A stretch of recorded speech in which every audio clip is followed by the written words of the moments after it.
During the third millennia, in a strange place known as the United States of America, a war was brewing. Brainwashed Marxist idiots in colleges across the nation clashed with equally brainwashed, anime-obsessed neo-Nazis.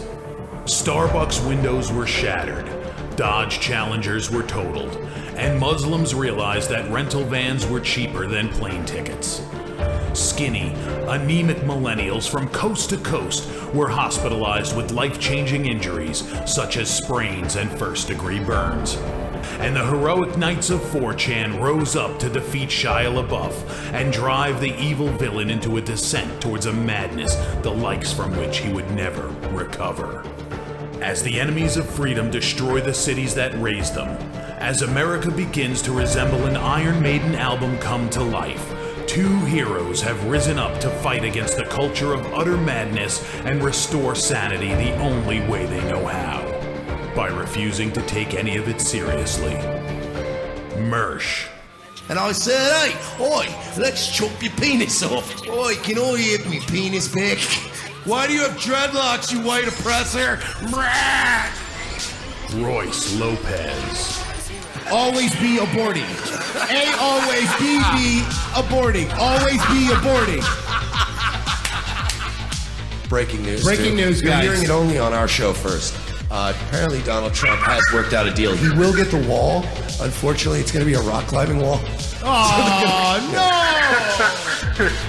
The other side's going to be a slide. You climb the wall up and you just Lands into a nice, clean, chlorinated pool. And then you immediately get a welfare check. Fucking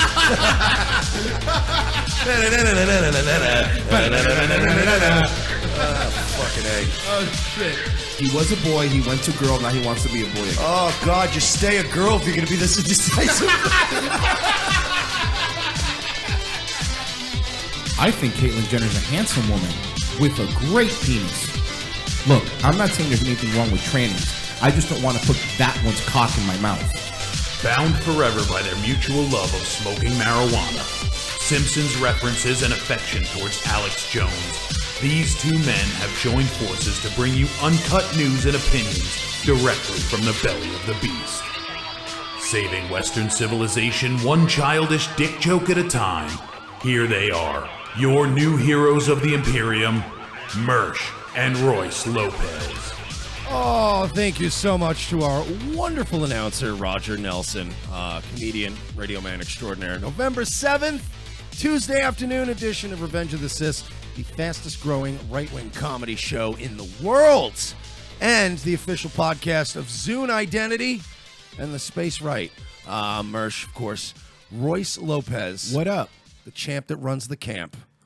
Of course, teaming up to bring you some exclusives today and all kinds of news and comedy reporting and what have you. So, yeah. What up, dog? I'm ready to roll. You ready to roll? You ready for the Virginia elections? I guess. Still got time. Vote for Ed Gillespie.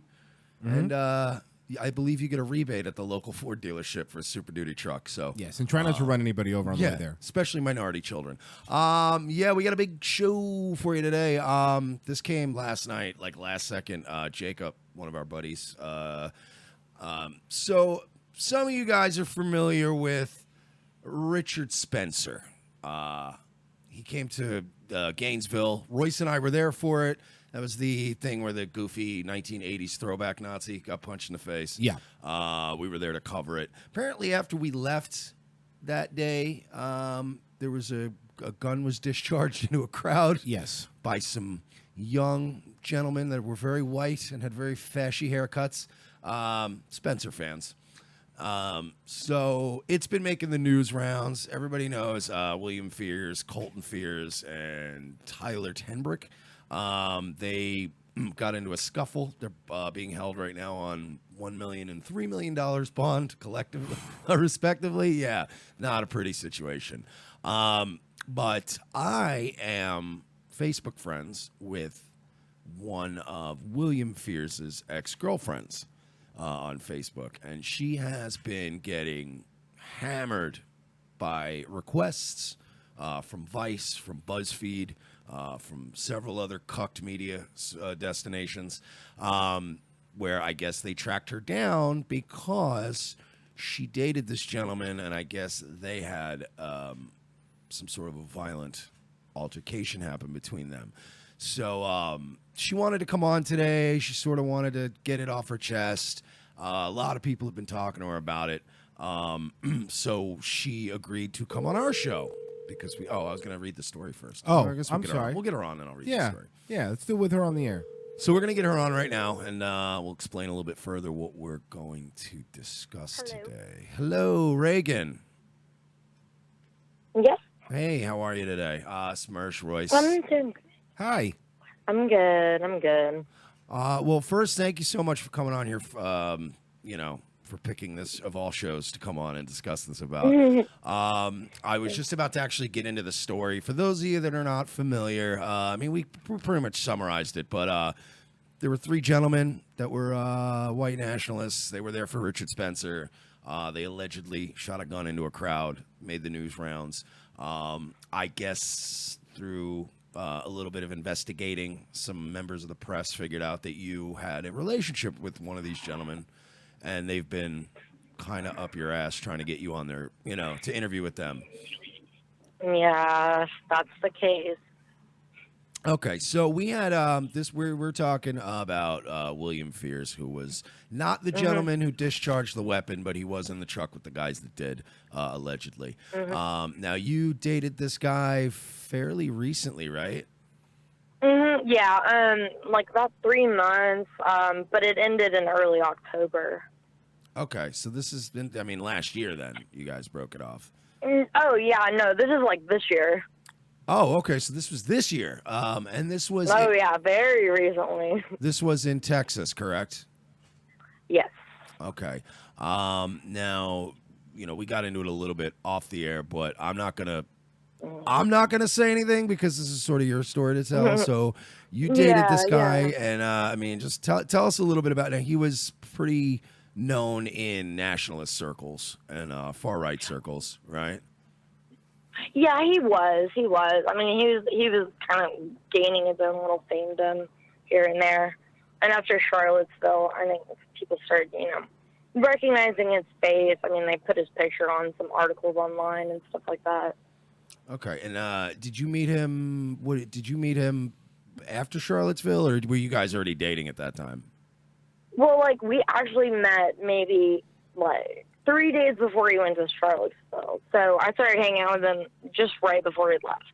Okay, and now it's been alleged, I guess you discussed a little bit, that pretty quickly the relationship started to sour a bit, and that he might have started displaying signs of being somewhat abusive.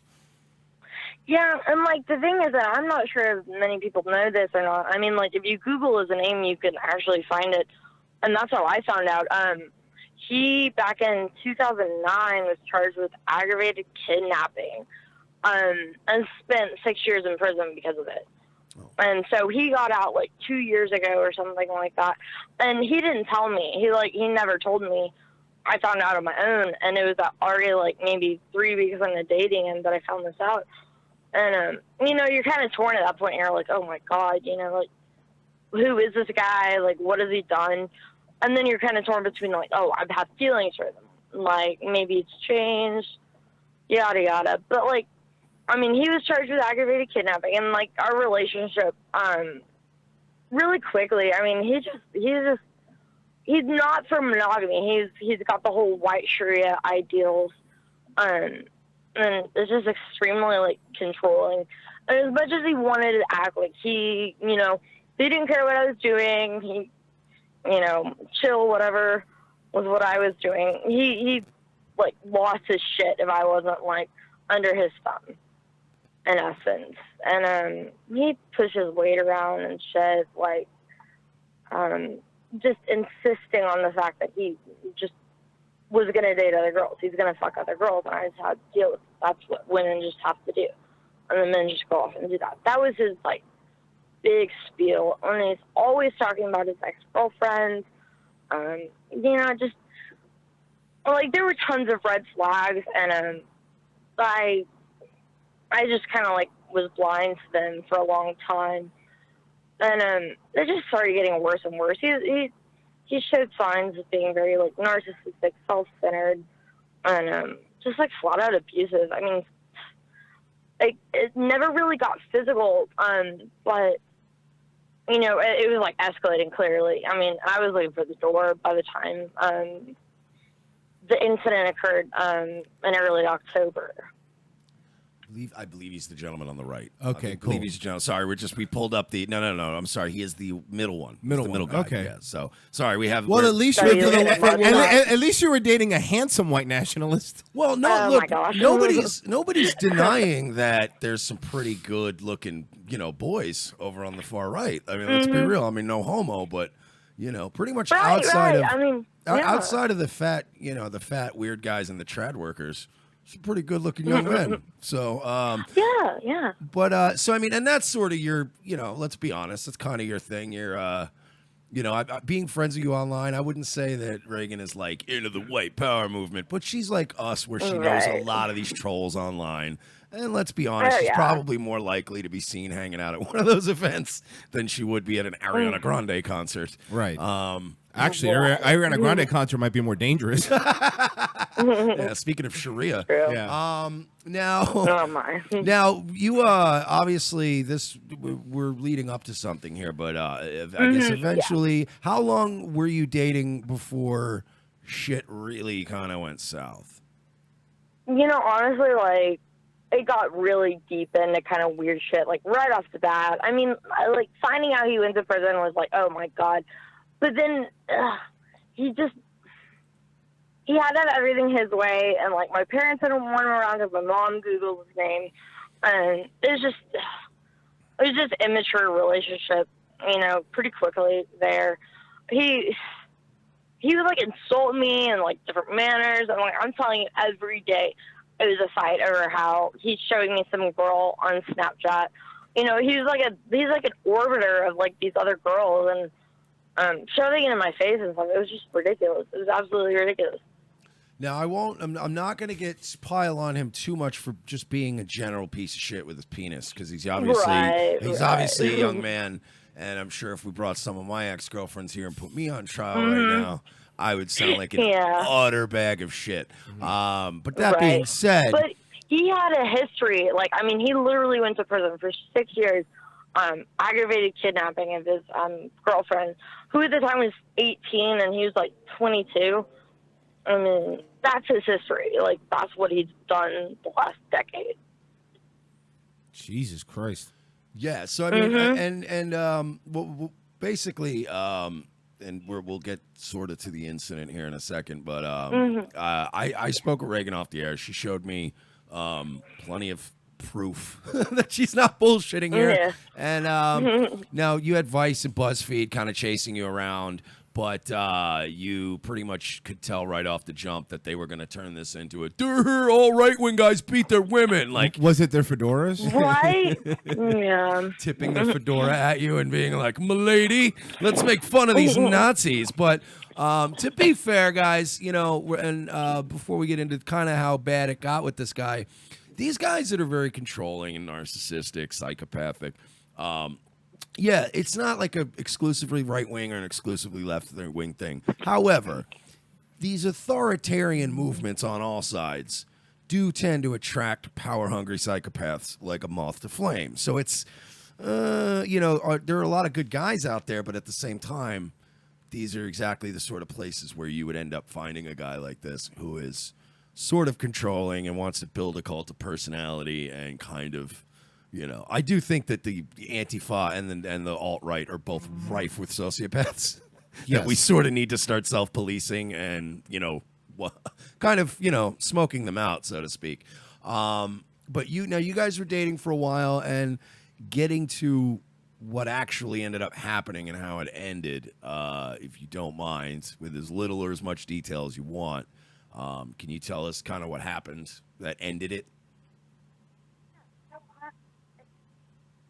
Hello? Hello? Did we lose you? Can you hear me? Yeah, there we go. Can you hear me? Yes. Yeah, we can hear you. Okay, cool. So it was October, I think 5th or 6th. on a Friday, and he wanted me to come over, and he lives in Pasadena, which is an hour away from me. I was always driving there. Really was just kind of fed up with District. He's making me like try to find tickets to go to Florida. So I say fuck it, and I'll go hang out with some people on my own and kind of blow them off, you know. And I should have been more assertive about like, okay, this is it. Like, I'm looking for the door anyways, just fucking end it. But that Friday I blew him off.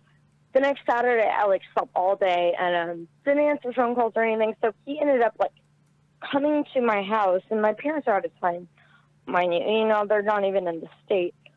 And he knows that. He comes to my house, and I wake up to him knocking on my door. I didn't really think about it. I just let him in, and he's just real agitated, like very like upset about it. And I was like, you know, I was just sleeping. I'm hungover. And he like demands to see my phone, and my phone was dead. It had been dead all day, just sleeping, like blown off life. And it finally gets up enough charge, and I'm like sitting in a chair, and like I get a text message across my screen, and it's just like some dumbass sending me like kind of an inappropriate text message. He hits me across the face, like I was an open hand hit, but like dude, he knocked me across the face. I like stood up, and I was like, oh my god, like get the fuck out. I don't want to fucking deal with this. And I go to like the front door because I'm like thinking I'm gonna just like walk him out or something. And I think I'm insinuating I want to call the police. And he takes it like way past like any kind of normal reaction, like just hitting a girl. And he throws me on the ground, and I was like trying to put up a fight, but at a certain point I was like, okay, this is pointless. Like, just, you know, I can't do anything about it. He's stronger than me. And he sits on my chest and like pins my arms under his knees. And he's got his hand over my mouth and like his hand on my neck, and he's choking me. And he goes on like this dialogue of like, oh, I'm gonna have to kill you now. You know, I'm not going back to prison. Like, hence the, you know, prior felony charge. Like, I mean, he ended up back in prison because of an assault charge. And I'm just like kind of helplessly on the floor for about like 10 minutes. You know, trying to get words out, trying to scream for help, pretty much unable to. Eventually, I don't really recall, but like I think I mentioned, just take my phone, I won't call the police. And before I knew it, he had my phone and he was running out the door, peels off, and I go outside and I go to my neighbor's house and call police. They come, you know, take a video statement, take pictures, all the shit. And they're like, oh, do you want to press charges? And honestly, at that point, I was like, I don't even know. Probably not. And they're like, oh, it's too late. The district attorney took the case. And, you know, that's that. Like, you know, yeah, the state of Texas versus William at that point. Yeah, and that happens. There's many jurisdictions that do that. They do it in Florida, too. Mm-hmm. Like, you basically refuse to press charges, and at that point, if there's any evidence, the DA will just run with it. Right. Because in many cases, they do feel like, and especially in your case, you were probably too scared to really pursue it. And the state has to kind of take it upon themselves to do that. Jesus. Yeah. So, I mean, like, imagine me, like, I was just, like, so confused, and I had just wrapped my whole, like, life around this guy, and he pulls this, and, I mean, albeit I was looking for the door, I was trying to get out of it, but, you know, you're on a balance, I mean, you're, like, kind of, maybe not, just unsure, and then he pulls this, and I was just, like, you know, lost, like, what the fuck do I do? I'm home alone, parents out of town, and this guy's, like, running a warrant, you know, my thoughts went across, like, okay, he's probably, like, stalking me. He's going to, like, show up at my house now and, like, actually kill me. It was just, like, chaotic. And we're talking specifically about William Fears. He's 30 years old. Mm-hmm. How old were you? And I mean, this was just a couple months ago. So I mean, how old were you? In this? I'm 22. Oh, yeah, you're a kid. Yeah. You're a baby. Well, I guess. Yeah, I mean, you know, it's no offense or anything. I'm No, just saying, no, you're a young girl. yeah. You're not, you know what I mean? You hear about this thing happening to, like, fucking 40-year-old truck stop hookers, and you're like, well, you know, a 40-year-old God. truck stop hooker, you know, things happen. It's a life you chose, but this is sort of terrifying for sort of a small town relationship type thing. Do you think that he might have been? Do you think that he might have started getting? Obviously, the whole being a crazy psycho and being a white nationalist are not.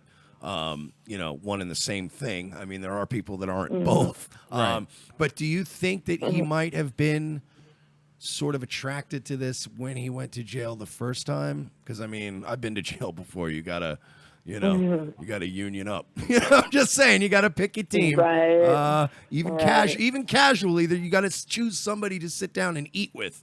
And generally it's going to be white dudes. It's your first. So, I mean, do you think that maybe did he, I mean, you didn't know him back in the day, but is there anybody that knows him say that he was ever like this before he went to jail? I mean, he actually told me that he was like Antifa before he went to prison. Like, he was, you know, liberal and progressive as a teenager, yada, yada. And then I kind of guess, like, evolved into a libertarian. But after he went to prison, I mean, he said that just totally opened his eyes to, like, racial identity, you know what I mean? Like you said, I mean, you got to find something to sit with at lunch, whatever. I mean, and it was a small cell block or whatever he told me. I mean, he'd go on about, like, his prison stories or whatever. And, I mean, whites are the minority in there. Like, it's just how it is. And you see the others just, like, chimping out. And I mean, you got to make friends with someone. Wow. So that's you don't really have to be an alpha male for your psychopathic tendencies to have an effect on the rest of us. So Exactly. And again, we're not trying to, you know, the reason Reagan wanted to come on our show and get it off her chest, for one, I'm sure you just wanted to tell it one time and then be like, cool, just listen to that and leave me alone. But also, again, she was contacted by other media outlets. And, you know, obviously, I mean, you'd have to agree, right, that this would have turned into a, you know, all people on the alt-right, all right-wing people are psychopaths. He would have been, like, women. branded as, like, the stereotypical, you know, white nationalist, when in reality he was not. Wow. That's pretty crazy. So, I mean, is there anything you would ask... I mean, ask of our, because we have a lot of, shockingly, we have a lot of female listeners on this show. I don't know why. You're telling me. It's really inexplicable, but we do have a lot of female listeners. So, I mean, and I'm sure some of them, I mean, a lot of them are your age. What would you say to them if they're maybe in a situation before you got all the way to your, you know, the bad end with this William Fear guy? Were there any warning signs? Was there any indicators that maybe you could tell other young ladies out there to maybe keep an eye out for, so this doesn't happen to them?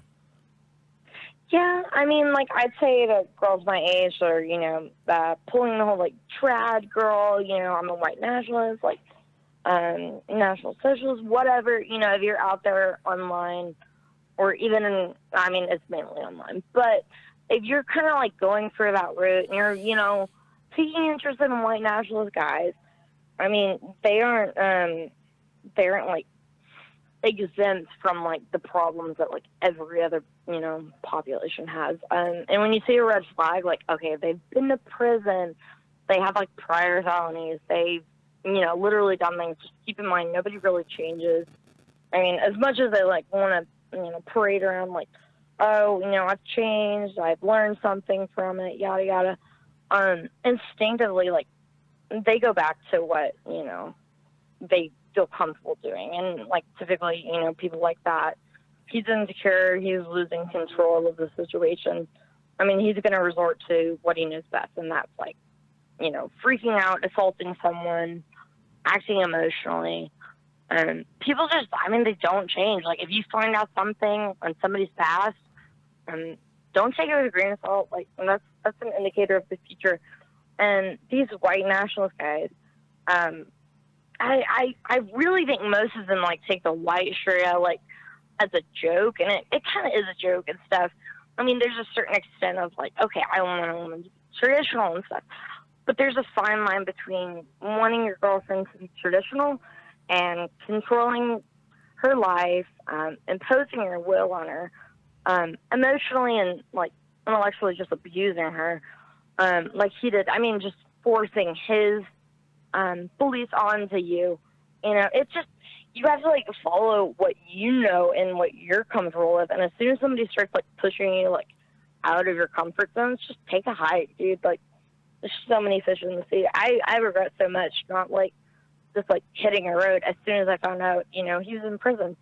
I should have. I mean, like, fuck. I mean, most people would see that and be like, okay, not a good guy. I mean, just common sense. It's just, don't get wrapped up in the whole like, oh, he's so cute, he's a white nationalist, blah blah blah. I can tell you that real quick. I can tell you that I've number one never thought that, or never heard any girl I know say he is so cute right there. But oh, he's so cute, he's a white national. Like, does that increase the cuteness? Yeah, I'm telling you, man, there's a fucking hip factor right now.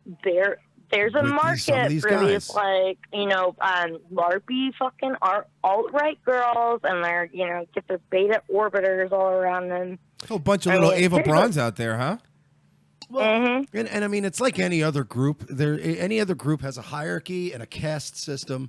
So you're gonna, like that. Even white nationalism has their fucking nerds and their Pepe pick guys and their LARPers and their orbiters. But there's always going to be a couple jocks sitting at their own table. You know what I mean? And it's like, yeah, right. You know, who doesn't like a nice, neat haircut and a polo shirt and no tats? It looks nice. Right? It's Yeah, a good exactly. look. You look like you might have a future. Hey, you could As long do as- that. You could do that and not be a white nationalist. I get it, but I'm just saying if You know that I'm Cuban. You know I'm allowed to buy a polo shirt. I'm not saying you can do you can't do that stuff and not be a white nationalist. I'm saying that white nationalists tend to also do that stuff. I see. And you know, as long as you avoid getting photographed at any rallies holding a torch, you would be employable. You're more likely to be, anyway. Right. Unless Vice snips a picture of you with a cell phone cam, Right. and goes, "Let's get this guy fired from Quiznos." Well, if you're working at Quiznos, you Exactly. should get fired anyway. You should kill yourself. Oh man! So, is there anything else you'd like to tell everybody? Because I really appreciate you coming on. This was, you know, big ballsy of you, and I know Yeah. a lot of people have been up your ass, and even our listeners have been up her Yeah. ass. Like, go on Revenge of the Sis, and they, like, you know how hard it is to try to suggest to a young woman, hey, tell your brave story on a show called Revenge of the Sis, and then you go and you click, and it's like videos of us doing Red Pill Jay Leno, and you know, doing Jay Leno as an anti-Semite, and you're like, all right, well, maybe are they going to treat this seriously? But I mean, is there anything else you want to, you know, tell people, promote, you know, whatever? I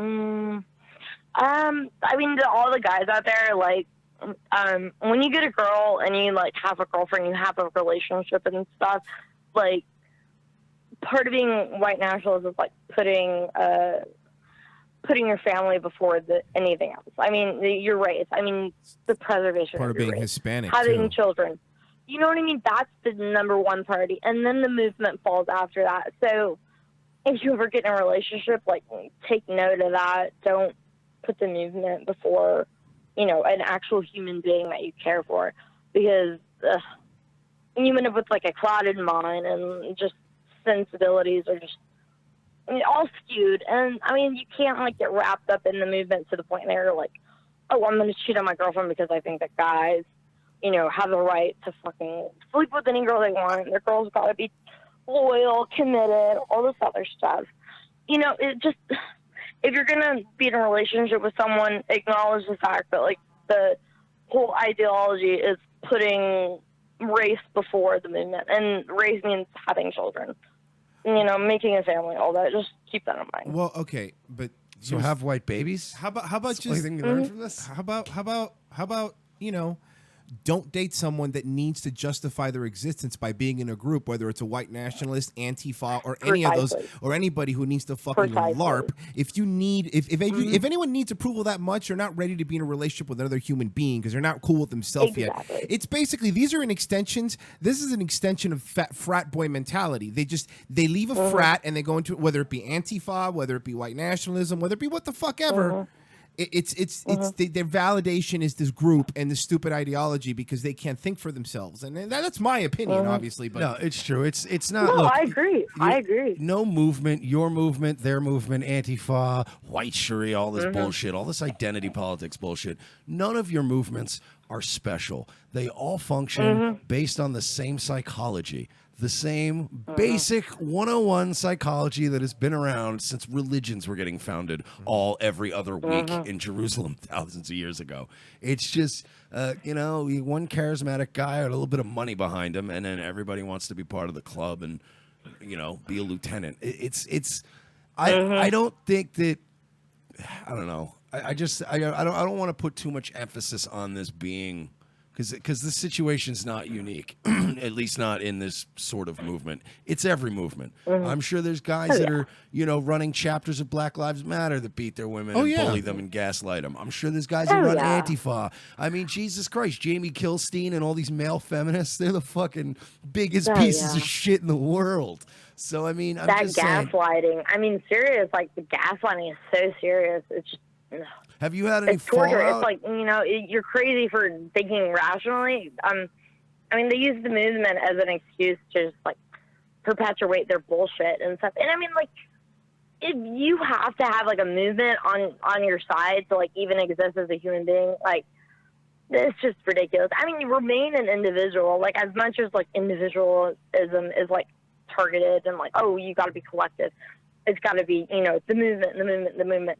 The movement isn't shit if, like, each individual person in it is, like, suffering and having shitty relationships, unable to fucking, act as a common sense, law-abiding, normal citizen. I mean, you can't have a movement made of people LARPing online. Like, when it comes to being a real-life person with real-life relationships and responsibilities and problems that you have to solve, like, that is way more important than any identity politics.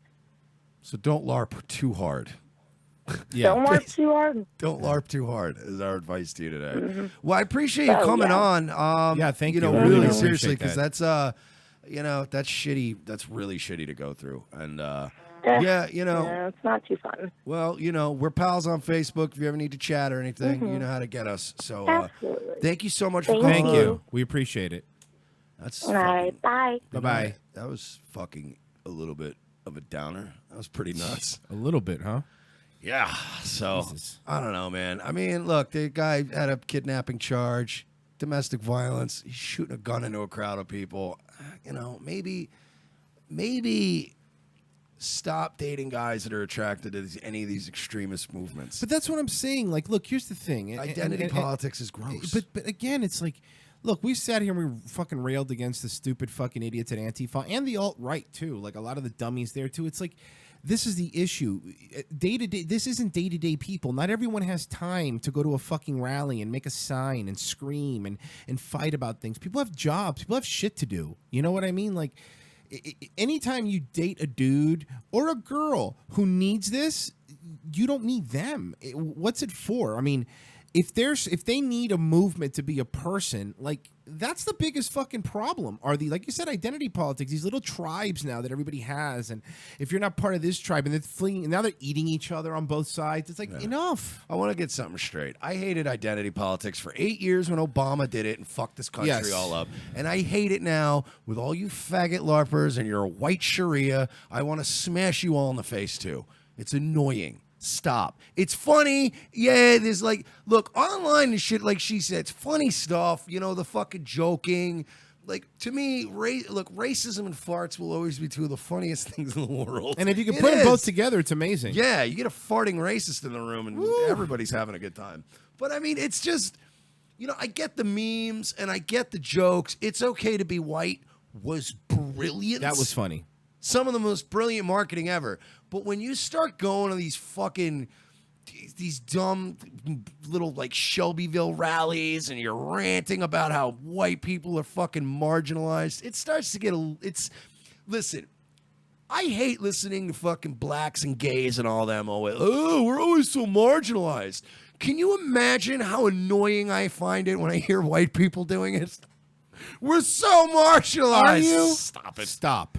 We all have our peaks and valleys. Enough. It's stupid. And all these movements. And the reason why Reagan didn't want to come on this show, we made it clear. It's because he died and he's my favorite president, but he's not going to be on the show. Oh, the girl. I'm sorry. There was a different guest who were trying to get on. Mr. Gorbachev, let me look through your phone. Oh God. Oh fuck. So yeah. Yeah. So anyway, I tend to think that, and that was why she was like, look, I don't want to go on Vice or BuzzFeed, all these little independent reporters out there trying to get some scoops. We got a fucking scoop for you, dummies. Dan Schneider. You get on that. We just saved you some time. Now you can work on the Schneider thing. There you but go. The reason she didn't want to go on these fucking cancerous platforms is because they would have taken the identity politics, doubled down on the identity politics, and it would have been identity politics squared, as they wrote a whole article about how all white people are the devil again, part 2. And it was just like The quickening. Yeah. So she's like, can I go on there and at least you guys will be like rational about it? Bottom line is, this dude's a piece of shit. Duh. Doesn't mean everybody in that whole circle is a piece of shit, but that movement attracts pieces of shit. Anybody Yes. who likes power, controlling, Or country music. girls that are easily attracted to that sort of movement, any kind of shortcuts. All these fraternities are just shortcuts. The only pieces of shit are the 3 guys that were in that truck. Yeah. Actually, I feel bad because probably the younger brother was just sitting in the middle. Yeah. Like, guys, don't do it. Writing bitch. Guys, don't do it. There's no way 3 guys in a truck decided to pull a trigger of a gun. So 2 of those guys are like, fucking idiot. Would you want to see what Vice is doing? Sure. This one, This is the teenager behind the Woman's March Nasty Woman poem. she's a nasty woman, all right. All right, well, let's see what she has to say. I'm a nasty woman. Not as nasty Okay, she's actually as a kind of man cute. who looks like he bathes in Cheeto dust.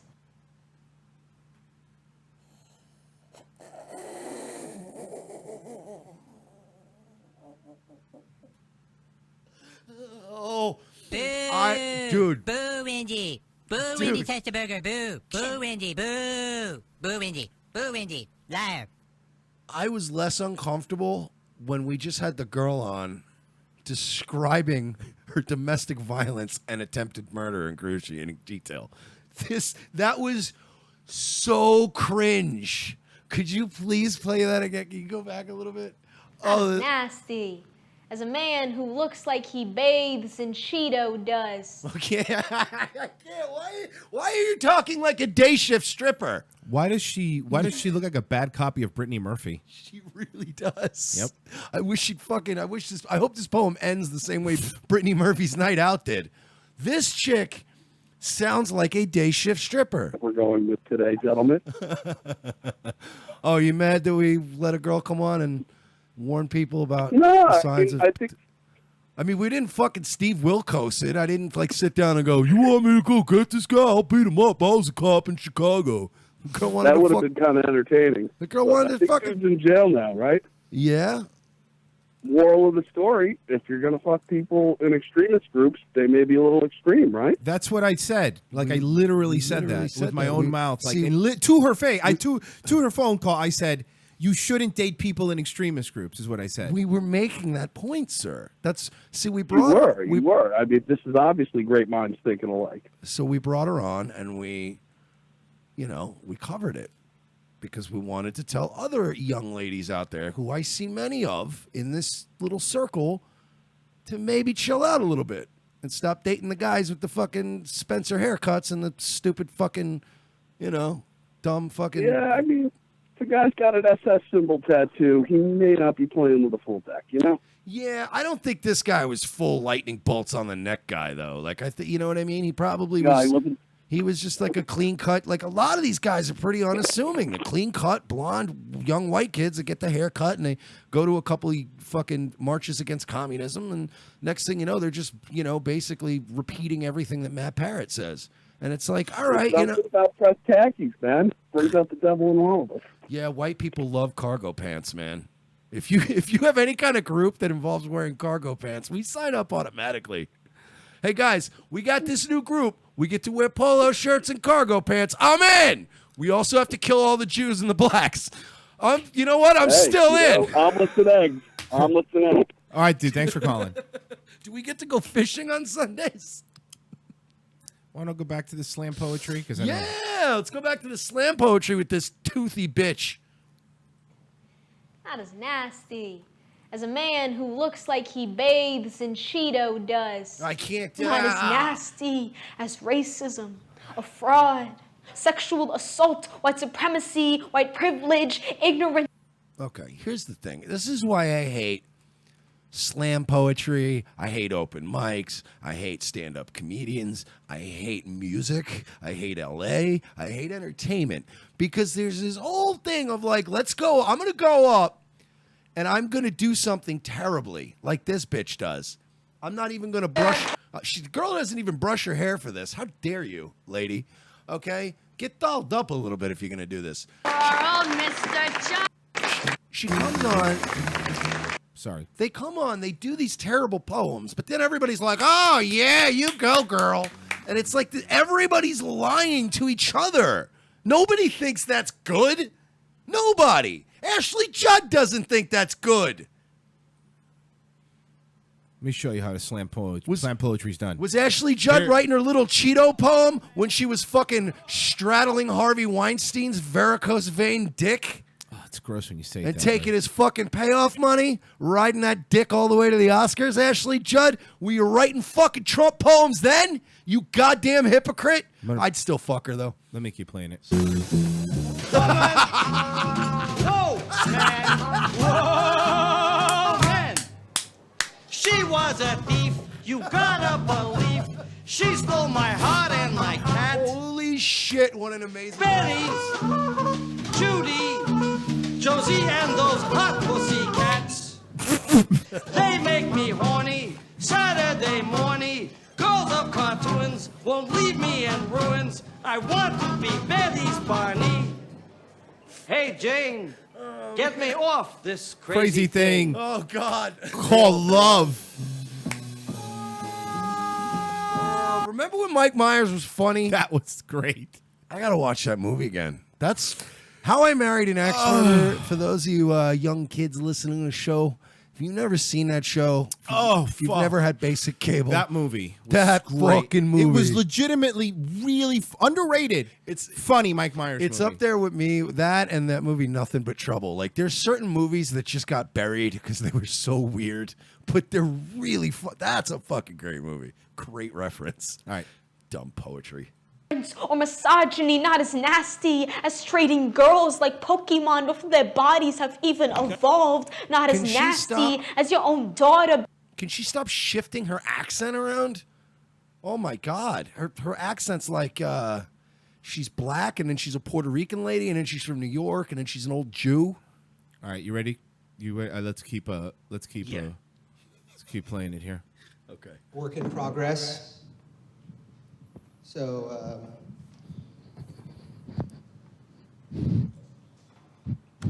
slam poetry, yelling, angry, waving my hands a lot, specific point of view on things.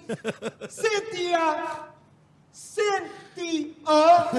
Jesus died for our Cynthias. Jesus cried. Runaway bride. Julia Roberts. Julia Rob hurts. Cynthia. Cynthia. You're dead. You are dead. Bop, boop, beep, bop. Pretty good. That was my favorite, almost one of my favorite parts of that movie was the, you're dead, beep bop poop. What the fuck? But that passes for art now. Being your favorite If sex Jonah symbol. Hill went up and did that at any actual poetry or like high-end art museum, but he was a black woman, Oh, they love him. nobody would question it. Nope. Everyone would be like, that was beautiful. Someone named Cynthia must have really hurt her. She has so much soul. I could I feel always it. say that about black women without realizing how racist I am. Okay. Well, let's go back to this. Bop, boop. Beep bop boop. Bodies have even evolved, not as nasty as your own daughter being your favorite sex Why you talking like this, dog? You really white, homie dog? It's like, but it's black, and then she also switches into this like Brooklyn, like Don Stugatz, like, hey, bada bing, I'm making a pot roast over here. symbol, like wet dreams infused with your own genes. Oh, she's enraging. Why?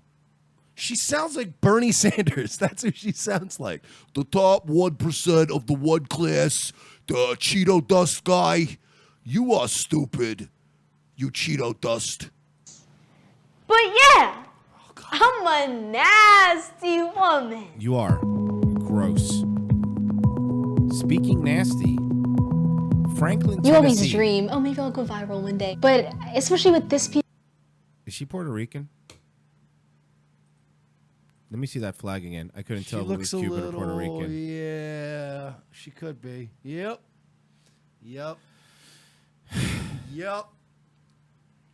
But especially with this piece in like particular, I never thought it would even reach people outside of the event. Yes, and you were right to think that. was but we live in an terrible. insane world.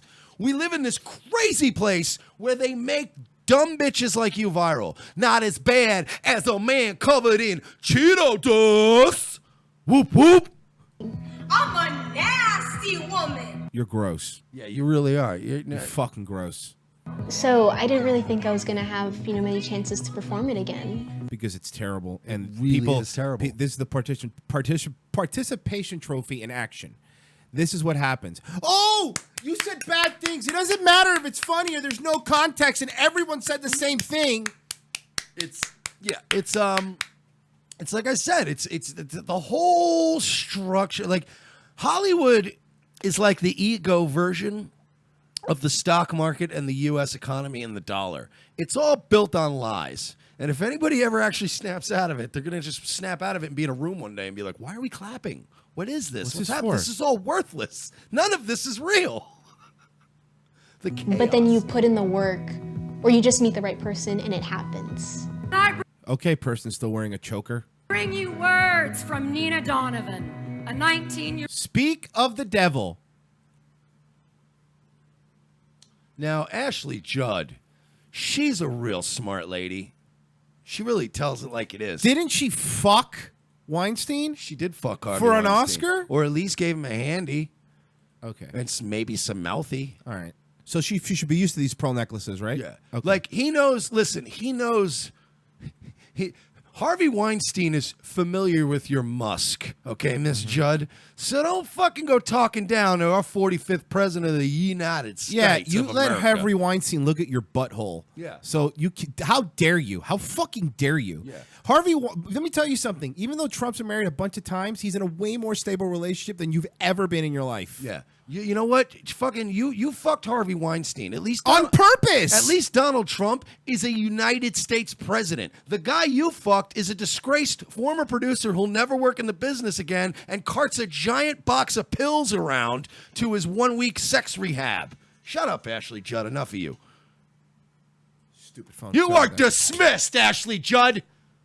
Year-old in Middle Tennessee, and she has given me the privilege of telling you what she has to say. Why does everything they say it's this manufactured emotion? Because she is coming here today to tell us her brave story of courage of being a woman in America in 2017. Oh, the humanity. I am a nasty woman. Oh, yeah. Nice fucking pearls, Lucille Ball. You should fucking die already. I wish Harvey Weinstein had AIDS, and then you'd have it. Not as nasty as a man who looks like he bathes in Cheeto dust. This is what fucking postmodernism has done. It's not even good. This is what... Look, I'm all for empowering people. Empowering women, empowering individuals. But empowering people... For that... You shouldn't encourage people to do things they're terrible at, okay? And again, what career does she have after this? Is she going to become a professional slam poet? Like, what is it after this? You hoe. Do you know I played Little League when I was a kid? Do you know how long I played Little League for? How long? 1 season. Okay. Do you know why I didn't go back to Little League? Because you sucked? Because I sucked, and my mother understood my limitations. Yes. Rather than encourage me to do something I'm terrible at, she's like, he's one of them weird kids who kind of smells like pee, and he's a creative type.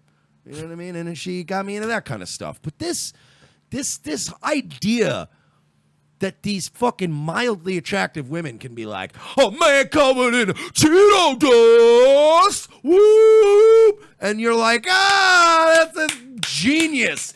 She's transcendent. Get the fuck out of here. Enough. The night of State of the Word, when I first performed it, I had no idea that Ashley Judd was even in the crowd. Don't worry, no one else did either. I really have State of the Word to thank for Nina Donovan and Nasty. Oh, she's gross. She really is gross. She's gross. What does she have in her hands? She did that Indian thing? Oh my God. Did you just get out of a fucking 3-hour bath? Holy shit. I was in the pool. I'm sorry. Nasty woman changing my life and Jesus setting Christ. the country. Did you see that? Yes. Come on. I'm not saying it. I'm not saying what I want to say. But can you go back and show us the hands, please? Can you show these people her hands when she actually held them up at the end? Sure. Nasty they're woman they're changing like my something out of a life and- fucking nightmare. Oh, she's got Henry Fonda's hands. Well, she has that Indian henna stuff that she did on it. That's what you're seeing. Okay, And women- well, it I don't looks know- like liver spots. So good you go, girl. Another Setting reason the why you country. guys should stop encouraging each other. Yeah, that's that henna stuff. Looks that terrible. Indian women do. What are you, the Dragonborn? Enough of this shit. On fire. The entire night was special. And then Nina came on and I just started to cry. I mean, Because you got a doubled over fatty, a at the Puerto waist. Rican, and a curry pussy? And all of a sudden you're all up there cheering each other. Diversity. Women are the worst. You're the worst human beings. My jeans wet from my own tears, and it brought up all of the grief and all of the trauma. You're also probably having hot flashes because you're going through menopause. Yeah. By the way, when you're bringing up grief and trauma, like i.e. remembering the times you fucked Harvey Weinstein, why do you take it out on Trump, you hypocritical bitch? Trauma from the election, and I knew I was going to do it at the march. So we are not here to be debunked. We are here to be respected. We are here to be nasty. When Ashley approached me, Why about isn't- this piece, first of all, I why- didn't know it was going to reach Can people you pause in this again? Washington. Sure. If you're listening, why can somebody find out why Jerry Saggs and Brian Knobs are not suing this cunt out of existence? Because they're the only ones that get to be nasty. They are foreclosing on their house in Nastyville, USA. We are the girls. We are the girls. We're the nasty girls. But this is like a worldwide thing now. Instead of just reaching this Pro one Wrestling audience Illustrated's Tag Team of the Year 1994. That is a real fact. that I performed it for the first time, it's reaching everyone. I did like poetry senior Of year. course you did, because you don't have any talents. She's 20 years old. I did poetry because I literally was not good at anything. So when you're not good at anything and you're a girl, they You go, do poetry. Stick her in a room and be like, oh, write your feelings down. And that'll keep her busy for a while. You know why you're a poet? Because you're an insufferable boob and nobody wants to talk to you. So they go, oh, you know what'd be great is if you went over there and wrote it into a thing. And I'll clap for you later when you go up and go, Cheeto dust! She's cutting a fucking Enzo Amore promo. What is wrong with this woman? She needs mental health, not a fucking platform. This is my prized possession. I love this. I just love like holding it. Like it's like I could drink out of it, you know? I wish you would. Fucking cyanide.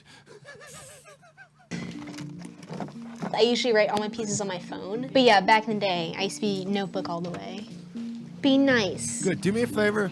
Stack all those notebooks next to your fucking your radiator in your house and your fucking hot water heater. I hope you die in a fire, you dumb These in fucking ages. Puerto Rican So it's like bitch. weird for me to be like reading them again. When I look at you, my arms feel light like a ballroom dancer I will on her fucking feet, leave. baby. You are my mango butter chapstick.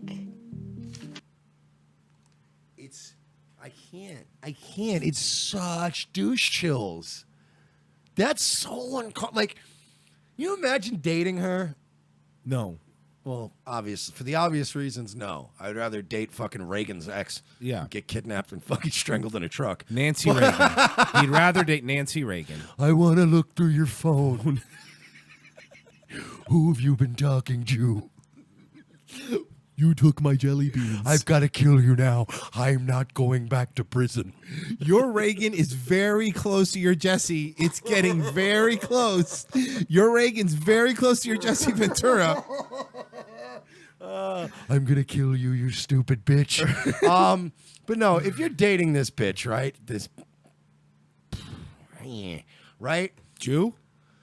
No. I would have went Jew. Got it. But no, if you're dating this fucking PR nightmare, yeah, fucking, and she's obviously, I would imagine this one probably like she's got a nice little, almost I would say a Taylor Swift-esque body on her. I'd give Yeah. her a dicking, but like this is the kind of girl you're fucking her, and then like she reads these poems, and you're gonna be like, oh, it's great. Well, you're just trying to fucking play Mario Odyssey. Hi, caller. Who's this? Hi, guys. It's James. How are you? Good. How are you? All right, two things. Number one, I don't know who the fuck you guys pissed off at YouTube, but I am not getting notifications. Yeah, that the I show is know. live. That's number one. A lot of people are telling us that. Yeah, we also had about 12 people immediately last night in 1 minute just complete unsubscribed. It was really weird. They're doing something. Yeah. All right, second thing is I know I contacted you, Mike, about the one-time Patreon thing. I guess you guys fixed that. Yes. So I tried to do the one-time thing through the fucking PayPal, and apparently I'm now locked out of my fucking PayPal account What? because it says of suspicious activity going to Mr. Royce Lopez. But why? My account, the account is 100% legit. It's my. It's, I'm not saying it's not. No, I'm I know, just I know, letting I know, you you're, I know you're not. I'm just saying that's fucking weird. Yeah, Royce is funding guerrillas in Cuba right now. Yeah. To try to get Havana back and make it Yeah. all mobster style again. Try my best. The fucking Nacho Libre connection. I don't get it. Is it because it's a new account? Whose account? Royce's account? Well, yeah, it's actually one that I made for the show specifically. But yeah, that's No, because I was going to say my account. I have sent money numerous times Yeah. to whatever, paying for shit from my phone, and I went to do it this morning, and weird, it said, "Sorry, suspicious activity with Mr. Lopez, and you're now locked out of your account until our legal department fucking figures it out." I was like, "Oh, that's great." Okay, well, I'll figure it out. That's really Oh, weird. cool. Let's just keep fucking with this tiny show. Yeah, that's I'm just trying to do. I'm already banned from Facebook for 30 days. So because I just did my show, by the way, that's all I did. Yeah, all we did was say there's two genders. Boom, out of here, buddy. That's all you got to do. Yeah, and they told us. Wait beat a it. minute. There's more than two genders. Okay, so check it out, James. How much time do you have? So here's I the got thing. more than I am stuck in in Central Park trying to get back to Long Island. Don't get run over by a truck. Here's what gender neutral is. No, I'm not getting into it now. But I'm in yeah, a no, car. we got fucking beat up for promoting science because apparently science is racist. Just unbelievable. Cool, we're locked out of PayPal. We're getting forced unsubscribes on YouTube. What is going on? You realize I listen to this show, so I understand that the whole gender thing. We're not. Yeah, I know, we're all being sarcastic. No, I know. But just I back know, to I know. this issue Don't now. mind. Why are we?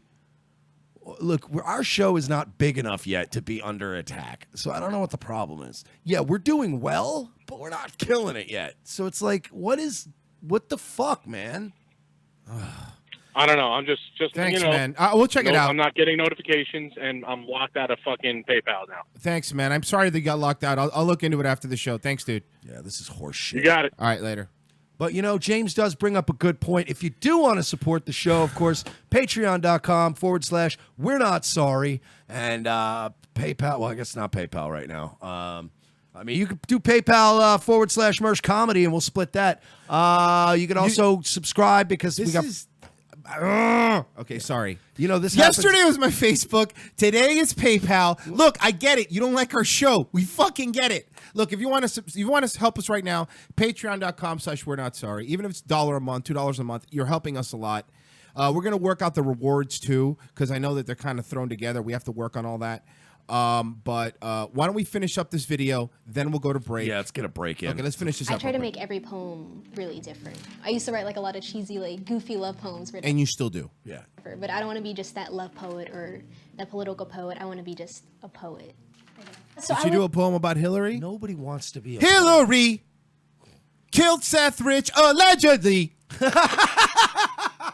Hillary suicide, robbery, bang, bang, left in a park bench. Donna Brazil, feared for her life. Closing the blinds, hiding from snipers. Russians, hackers. Huma Hadid, pedophile wife. He sent his penis to young girls. Bye-bye, New York State Prison. Hey, we can do this. Is pretty easy, Mike. Easy. I think we have a backup career. You want to find an open mic tonight? Yeah, we We'll can go do find this. one. Let's do it. Just Boom, snap, boom, boom, boom, boom. One of us just goes boom, boom, boom, boom, boom, and the other one does the. Oh, that would be great. Garrett in the chat says, 2 in the head. Now Seth is dead. What happened to Vince Foster? Jeffrey Epstein, underage girls on his plane, Spacey, Clinton, Cosby, boop bop beep, Lolita Express, Pizzagate, real. Dan Snyder's dog, showing kids his hog, allegedly. Don't get that ketchup on your toes. Jamie Lynn Spears should have aborted that baby's monster. They have the very same nose. Look at their eyes. It makes a lot of sense. We'll be right back. Revenge of the Sis. Oh, shit. Orlando, Florida, a city known for its theme parks and resorts. But peace is threatened as a wave of crime has turned this once beautiful vacation destination into a haven for gangs, thugs, and terrorists. I need backup. Home nightclub. Shots fired. Shots fired. When an LGBT hotspot is shot up and dozens are killed, 2 detectives may be this city's only hope to unravel a conspiracy of corruption that goes all the way to the nation's most powerful elite. This is Grizzly. Hey, Lopez. Look. It's called Pulse Nightclub. Hey, I bet Don't. Seriously, dude, just don't. Not now. When the city finds itself gripped with fear and under attack, Mersh and Lopez keep a cool head as they attempt to unravel the mystery. I believe these men were targeted simply because they were homosexual. This is a hate crime. Gross. It is gross, partner. Targeting people out of hate like that? No, I meant the gay stuff. It's pretty gross.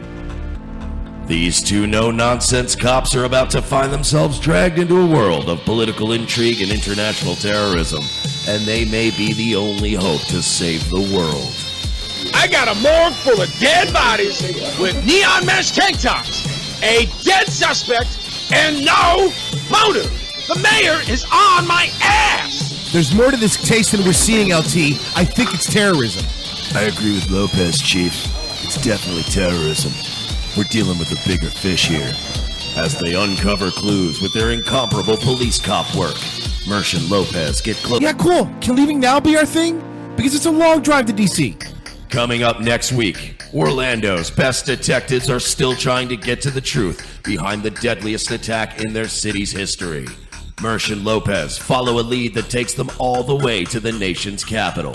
But will their case be derailed as they discover a child sex trafficking ring inside of a pizza place? Find out next week on an all-new Revenge of the Sis, Mondays at 4, followed by an all-new Nazi lawyer, only on USA Network.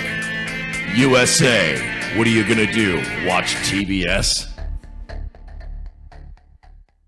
Hey guys, it's Mersh and Royce here, and we would like to take a moment to shill like the unprincipled whores that we are. Thank you all for making Revenge of the Sis one of the fastest growing podcasts out there. Having such outspoken, passionate fans spreading the word about our show makes the work that we do that much more rewarding. You can help us continue growing by doing the following things. Become a direct contributor by going to patreon.com/we're not sorry. You can choose a one-time donation or recurring one. Every penny helps. It helps us produce quality programming we bring you every week. Also, please subscribe on YouTube, iTunes, and make sure you leave a review on iTunes. All three of these things are extremely important and help us in the court of public perception. And most importantly, tell a friend about Revenge of the Sis. Sure, you probably can't tell your normie boss or your significant other's blue-pilled mom, but everyone knows a person who would like our show. Tell that person about us and help us make a new fan. Seriously, don't be a dick, get us some clicks. And please follow our wonderful friends at Facebook, the Mad American Network, the Unapologetic Canadian, Social Justice Warriors, and you can always find us hanging out in the Space Right group on Facebook. Once again, from the bottom of our cold black hearts, thank you for supporting us and making this such an amazing experience. In a world where our very way of life seems to be under attack from all sides, and our freedoms are slowly being ripped away, Guns for Tards is fighting the good fight to help protect America from its enemies by advocating Second Amendment rights for our nation's most vulnerable and often overlooked citizens, the mentally challenged. Our founding fathers believed that a well-armed, trained, and educated citizenry was the key to a free and prosperous society. But Meatloaf also said 2 out of 3 ain't bad. We believe that Tards are our second-to-last line of defense against ISIS, and we at Guns for Tards aim to provide the means and the programs to give proper training and resources to Tards in your area, helping to make the country a safer place. There are over 40 million mentally challenged Americans living today, and by 2020, we plan to arm at least 10% of them. We want to get as many guns in the hands of as many Tards as we can. But we won't be able to do it without your help. So please, pledge your help today. Arm a Tard. It's not that hard. Go to www.gunsfortards.com for more information, or follow us on Facebook or Twitter by searching for Guns for Tards.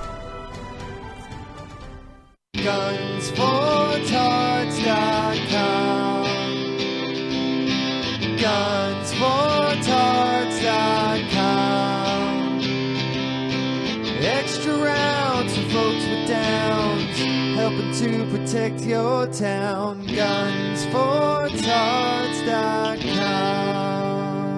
Gunsfortards.com. If you weren't able to catch the last Hippo Juice show, here's what you probably missed. Anita Pedman. That sounds fake. Fine. Anita Smith, an administrative assistant, altered records to pocket $75. Wait, I know Padme. She was actually Queen Amidala. They're the same people? Yeah. I know. Why Blew wasn't my it mind just- too. Why wasn't it just Queen Padme? Guys, I don't know if you know this, but Anakin didn't like sand. If So anyone was- coarse. It was very coarse. And rough. It was rough and coarse. Gets everywhere. Fucking hate that guy. He was probably bitter because he tried to fuck Queen I haven't Amidala. thought about that awful dialogue. I know, dude. Since Watch I watched it the first Again, time. though. I feel like I blocked it out. You block it out. I block it out, and the fact that you brought it up just It's so bad, right? Are you serious? Out of all 8 and then the side movies, that's the only thing I remember from Star Wars. Is the sand? Oh, really? Oh, that's funny. Like, nothing else matters except for maybe credits will do fine. Oh, Except, she does that all the credits time. will do fine. But, yes. No, they won't. Really, seriously, watch the dialogue. Guess what I have? Watch the dialogue. I don't like sand. Oh, God. Don't do that. Turn it up a bit. Rough and irritating. It gets everywhere. Not like here. Oh, God, it's so bad. Everything is soft. It's making me cringe. Anything. It's making me cringe. It was like if the host of an NPR special wrote a Match.com bio. Right. I don't like sand. Listen to the Hippo Juice show live every Wednesday night, 7 to 9 p.m. on morelikeradio.com. And now a woman who knows about shaming firsthand, supermodel Gigi Hadid. All right, everyone enjoying themselves? How's that filet mignon? Go ahead. You know, we're all here for a really important reason. Because everyone should have Randy, a safe we've got a space problem. wherever What? they go. Reality's here. But of course, He's trying to that crash the takes a lot party. of effort, Reality? a lot of resources. Who let him in? Shit! Nice wine, huh? What do you think of that? You know what I think of your pretty flowers? There you go. How do you like that? All right, buddy, let's go. I shit on all of you. Seagal? Fuck you, fuck you, fuck you, fuck you, fuck you. Give me that, you stupid bitch. What a lovely charity event. I suppose you're all feeling pretty good about yourselves, hmm? What have you done? You've raised $300 by spending $500,000 on filet mignon and crystal glasses. Look at you, Vin dipshit. You say fat shaming is wrong, so in response you show off your abs. You're the one fat shaming, idiot! What's the matter with you people? You're sad that people are mean? Well, I'm sorry. The world isn't one big liberal arts college campus. We eat too much. We take our spoiled life for granted. Feel a little bad about it sometimes. No. You want to put all your shit up on the internet and have every single person say, hooray for you. Fuck you. You're all pricks. Second hour, Revenge of the Sis. Thank you for joining us. First hour was a lot of fun. Normally sure where I read the phone number, but I'm not reading the number. Phone's off second hour now. Yeah, phones are off. You guys lost phone privileges for a little while. We'll come back. And also, I want to make sure that's. I don't think that's why my fucking stream's going up and down because my internet's fine. But whatevs. Is this a bad time to bring up that my laptop's acting weird for the first time in forever now, too? Oh, good. Can we go full InfoWars with this? Yeah, I think we should. Oh, cool. Now I'm watching, because I'm watching on my personal, my Mersh Comedian account. Right. And it's very blurry, too. So awesome. Great. Thanks, YouTube. Just trying to build up on your platform and get people to come to your platform. Yeah. Thanks, Good job. guys. Thanks, guys. Appreciate it. Thanks for unsubscribing fucking like 19 people last night. For no too. reason. And yeah, a lot of people, James not the only one that tells us, a lot of people tell us that they're not seeing when we go live. So again, if you haven't done it, if you subscribe, hit the bell.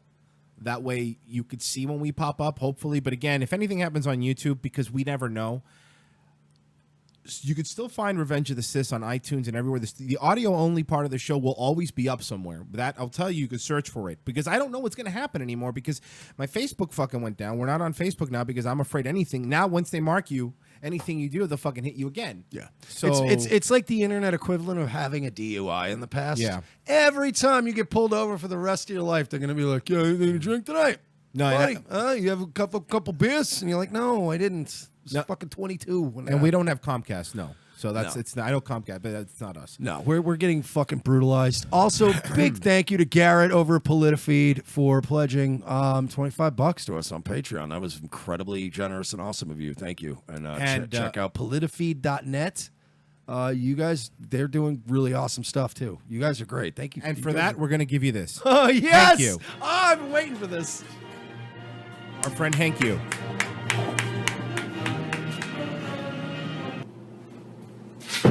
Fuck the Black Lives Matter. Dixie Two Arms.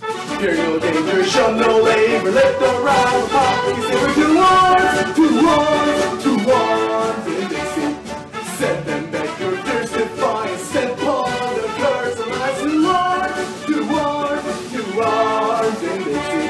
Against the flag of Dixie. Hurrah, Taking a knee. hurrah. Dixie's land, we take our stand. We live and die for Dixie. 2 arms, 2 arms. And conquer peace for Dixie. 2 arms, 2 arms. And conquer peace for Dixie. Dixie 2 arms. Black Lives Matter is a terrorist organization. Thank you, who threatens Garrett from PolitiFeed, and all the guys over there. They're great guys, and thank you for your service, as always. And also, Garrett pledged $25, so that officially makes him better than all of you now. So that's how this works. We're not a bunch of goddamn commies. He's better than you. That's how it works. He outranks everybody. Capitalism's pretty dope. Oh yeah, I'm yanking Leafs mod privileges right now As we speak. giving them over to Garrett. That's how this works. Your next Blackburn. Canning Leaf, we like you. Next Blackburn. So what else we got? I've been waiting to play. I've been waiting to play the Hank U Arms to Dixie video forever, and we just never get around to it. So now I got a new tradition. If you guys want to see that video, because they took it off YouTube, I downloaded it, and it's off YouTube now. We have it. We will play that song every time somebody pledges us money, and we'll sing the song, and we will hank them for their service. Okay? We will hank you for your service at some point during the show. All right? There you go. It has to be above a certain amount. I don't want to be like Cold Stone Creamery where they give me $1 and I have to sing. It has to be more than $1, by the way. This isn't Cold Stones, Yeah, all right? I'm not doing it. No. Sir. So Yeah. Make it a 5, and I'll do Yeah, it. and then I'll sing. I've been singing all day, assholes. Sir, I don't care if it's your kid's birthday. Well, we have a one-on-one here. Really? With former DNC chair Donna Brazile. Oh, now catch me up. Who is Donna Brazile? Well, snipers, Russian hackers. I believe Newsweek said she dedicated her book to true patriot Seth Rich. Yeah, the woman who said, I was terrified when Seth Rich got killed in that random robbery. I was terrified that I'd be next to get killed in a random robbery. See Chair Donna Brazil's new book, Hack. All right, well, first off, I'm going to have to Donna refresh this Donna video. President Trump has worked hard. Oh, no. Oh, no. YouTube What are is you shitting. doing? YouTube Look, really is the shitting the bed bottom today. Look line at is, this. She All right, well, it's resumed not us then. campaigning. I went on TV. Just Oh, great. You know, this is awesome. This President is Trump has worked fantastic. hard this Are they week getting to focus DDoS right now? What's going on with YouTube? No, sir, you're noticing this, right? Look at Yeah, that. no, it's on our end. Like, we can't view videos and stuff, so. This is really weird. What's going on with YouTube today? We could hear it, so let's just hear it. his fire back on the Democrats. President Trump has worked hard this week to focus his fire back on the Democrats. And he got some ammunition with the explosive revelations in former DNC Chair Donna Brazil's new book, Hacks, the inside story of the break-ins and breakdowns that put Donald... Oh, I thought that was a book about Carlos Mencia and his... I thought it was a book about the last 5 years of Vanilla Ice's life. I thought it was the name of Amy Schumer's next special. Yeah, Amy Schumer's new comedy special is going to be called No More Ratings for Anyone. Donald Trump in the White House. Brazil claims the DNC gave Hillary Clinton an unfair edge over Bernie Sanders and reveals she considered replacing Clinton as the nominee after Clinton fainted at a 9/11 ceremony. Remember, Donna Brazil said that Clinton fainted. The ticket I like most, she writes, was Joe Biden and New Jersey Senator Cory Booker. I felt certain that combination would win the general election. And Donna Brazil, who has also been a longtime ABC contributor, joins us now. Welcome back, Donna. Thank you, George. Let's get some facts on the table first. As DNC chair, you didn't have the power on your own to replace Hillary on the ticket. No, but as you well know, the charter of the DNC, as well as the convention rules, say that the chairperson shall, in consultation with the leadership in Congress and others. And so I had Why to... would we all know that? Okay, I'm not even trying to be an asshole, but really, she's the least well-spoken person I've heard in the DNC. No, yeah. What is she saying? Do you understand the words she's saying? Maxine Waters. ABC contributor joins us now. Welcome back, Maxine Donna. Waters, the way she speaks, she might as well be just gnawing on a watermelon and fucking running away, literally getting whipped and picking cotton. The way she speaks is way worse than Yeah, Donna she seems Brazil. like a Leslie Jones character. Oh, she's the worst. I think she's Leslie Jones. You might be right. Let's get some facts on the table first. As DNC chair, you didn't have the power on your own to replace Hillary on the ticket. No, but as you well know, the charter of the DNC, as well as the convention rules, say that the chairperson shall, in consultation with the leadership in Congress and others. And so I had to put it on the table, George, because I was under tremendous pressure after Secretary Clinton fainted to have a quote-unquote Plan B. I didn't want a Plan B. Plan A was great for me. That's weird, a Democrat against Plan B. Yeah, seriously. Maybe if you had more Plan B, we wouldn't have to give so much money to Planned Parenthood. Yeah, there you go. Hey, man. Supported Hillary, and I wanted her to win, but we were under pressure. So how serious was this? You write that you got a call from Vice President Biden at the time. Did you mention this to the Vice President? No, I did not. I mean, look, everybody was calling to see, do you know anything? How is she doing? And of course, my job at the time, George, was to reassure people, not just the vice president, but also I just picture, reassure... by the way, that during this part of the election, when she was collapsing a lot, there were reports of a lot of tantrums. I pictured Hillary Clinton, like her whole staff having to do like remember Trailer Park Boys? Every once in a while, they'd have to clean up Leahy for a day and get him somewhere. Like that's how I felt. Like he's just out there. Just gonna get another drink, just one more for. I need some for courage. They're all just dragging her around. Like you're running for president, ma'am. Get a grip on yourself. Splash some aftershave on me. I gotta go out there. I'm gonna beat this guy. Democratic Party, the members of the party, that Hillary was doing fine and that she will resume her campaign in the following week. Do you still think that Biden and Booker would have won? Well, you know, I had a lot of other combinations. This was something that you play out in your mind, but at the way she talks. So, but you know, the way she talks is she's an idiot. But she's being very honest here, and it's very telling that like. You know, they can pretend like, oh, we were always 100% behind Hillary. But she's admitting right there, look, we were kicking around a lot of combos. Like, Which means there were many, many days during that campaign they were like, what about Biden and Booker? Think they could do it? I mean, I'm just saying, I'm just putting it out there. They were kicking Biden around. They were shopping him in the press. Remember that when they were like, maybe Biden can come back? But Obama never endorsed Biden as vice president because of how much money Hillary was going to pay. That he bankrupted the DNC. Oh. Obama bankrupted the DNC. Oh, yeah. And Hillary was going to flip the bill, and that's why she said you better not fucking endorse Biden. Yeah. I mean, I get that, but Biden still would have won, even without Obama's endorsement. Oh, yeah. Because Biden, all Trump's blustering bullshit literally just boils down to, my son died for your freedom. Yeah. That's the end of every argument. Yeah, it's going to be huge. Fuck this guy. John McCain got captured. My son is dead. You son of a bitch. It would have been the end of every. It would have been like, yeah, Biden. God damn it.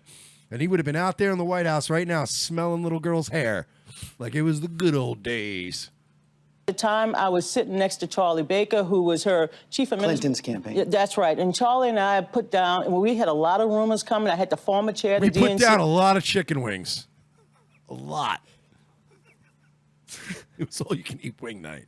It was quarter wing night, I believe. Yeah, we were banging them out. He Stripping called them off me the bone. Donald Fowler Jr. Senior. What are you doing? Look, the bottom line is she resumed campaigning. I went on TV to say that the campaign was back on track. As you can imagine, there's been quite a reaction to this, including this open letter from the Hillary for America 2016 team signed by about 100 people. They say they were shocked to learn that you were considering this, and they go on to say, it is particularly troubling and puzzling that she would seemingly buy into false Russian-fueled propaganda spread by both the Russians and our opponent about our I have a candidate's question. health. Sorry, pause.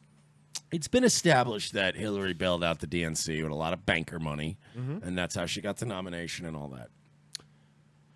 She basically fucked over the Democrats by losing. She fucked over the bankers by losing. How is this bitch still alive? How has she not had a mysterious seizure like one of the fucking Vegas survivors yet? How has nobody killed this bitch? Because she lives with a sitting president, so Secret Service is always around her. Yeah, but Well, that's your answer. I know. No, that's the real answer. Wow. Because I mean, if I Those were, dudes do their jobs, man. like, if I were Hillary Clinton, I would basically be acting like Scarface in the last 20 minutes of the movie when he was just losing his goddamn mind. Yeah. Well, George, at the time, like I said, I talked with Charlie Baker. But as it relates to that, Did you mention this idea to him? No, I kept my own counsel. I'm the chair of the party, George, and shut up. I mouth. decided I wanted to be up front with someone inside the campaign, and Charlie was there sitting across from me. But let me just address what my former colleagues. I wasn't a staff person. I did not work for the Hillary Clinton campaign. I was not on their daily strategy calls. I had nothing to do with their day-to-day. Why did you help leak the questions to the debate to her? Yeah, directly. Directly via email. You didn't even hide it. And then why is it that when Wasserman Schultz had to step down because of all the fucking controversy, you were the first person? Like they literally skipped over Tim Kaine and like multiple other people, and they're like, you're in charge now. Yep. That seems strange, Donna. Maybe you Analytics. should have taken a fucking Russian sniper bullet. Maybe that would have been justice. I was the chair of the Democratic National Committee. I was concerned about the entire party, not just the presidential, but the senatorial, congressional, and all of the other From the sound of it, campaigns. it sounds like you had a pretty dysfunctional relationship with the high command in Hillary's campaign. You even talk about telling them at some point, I'm not Patsy the slave. Oh, George, let me tell you something. I could not control the purse string of the Democratic Party, and I had to figure out what was going on within the party, that the chair of the party, and remember, I wasn't just the chair, I'm also a vice chair. I was an officer for 8 years. 8 years under President Obama. I knew what was going on within the party. I become chair, and I'm trying to write a check for something. I raised the money, and they're like, you got to get signed off from Brooklyn. I said, Brooklyn? This wasn't a standard joint fundraising agreement. They had a separate memorandum of understanding, and I needed to break that. But in not order going to work break here it, anymore. Not going to be DNC chief anymore. That's for sure.